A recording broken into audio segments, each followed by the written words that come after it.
সড়কে যাতায়াত করতে গিয়ে রোদ, ঝড়, বৃষ্টিতে সাধারণ যাত্রীরা যেন ভোগান্তিতে না পড়ে এবং যানবাহনের জন্য অপেক্ষমান যাত্রীরা যেন বিশ্রাম নিতে পারে এ লক্ষ্যে এসব যাত্রী ছাউনি তৈরি করা হয়েছিল। কিন্তু এই যাত্রী ছাউনিগুলোর বেশিরভাগই এক শ্রেণীর লোকজন তাদের ব্যবসা সাজিয়ে দখল করে রাখার অভিযোগ উঠেছে।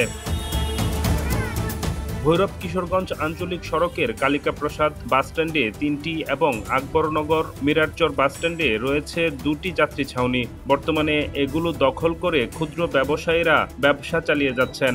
এর ফলে ছাউনির ভেতর ও বাহিরে যাত্রীর বসা ও দাঁড়ানোর পরিবেশ নেই। এই ছাউনির পিছনের সাইডে শাটারযুক্ত ২টি দোকানও রয়েছে। এই দোকানগুলো প্রতি বছর ২০,০০০ টাকার বিনিময়ে ২ বছরের চুক্তিতে ইউনিয়ন পরিষদ থেকে ইউসুফ খান ও জুয়েল মিয়ার কাছে ভাড়া দেয়া হয়েছে বলে জানান ইউপি চেয়ারম্যান। তার দাবি, জরাজীর্ণ ছাউনিটি সংস্কার করে পরিষদের উন্নয়নের জন্য নিয়মনীতি অনুসরণ করে দোকান দুটি ভাড়া দেওয়া হয়েছে। ফল ব্যবসায়ীরা আনুমানিক ৪ মাস আগে দোকানগুলো ভাড়া নেন, পরে সেগুলোকে গুডাউন হিসেবে ব্যবহার করে যাত্রী ছাউনি পুরোপুরি দখল করে ফলের ব্যবসা করছেন।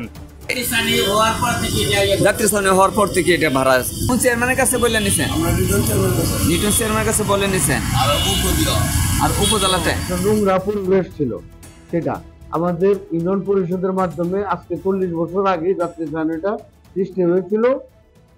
তারপরে ভিতরে 2টা দোকান আছে, দোকানগুলি ইউনিয়ন পরিষদ সেটা ভাড়া দেয় দোকানগুলি, কিন্তু সামনে যে ফলের দোকানগুলি সেটা বৃষ্টির কারণে সেটা মাঝে মধ্যে তারা সামনে আইসা তারা ফল টল বিক্রি করে।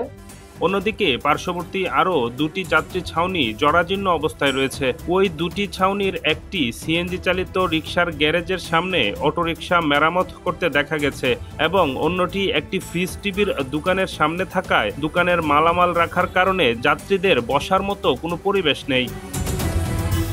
এছাড়া আফতাবনগর মিরারচর বাসস্ট্যান্ডে 2টি যাত্রী ছাউনির মধ্যে একটি ছাউনির সামনে নার্সারি গাছ রাখা হয়েছে এবং অপরটিতে একটি পিঠার দোকান রয়েছে, ফলে যাত্রীদের বসার পরিবেশ নেই।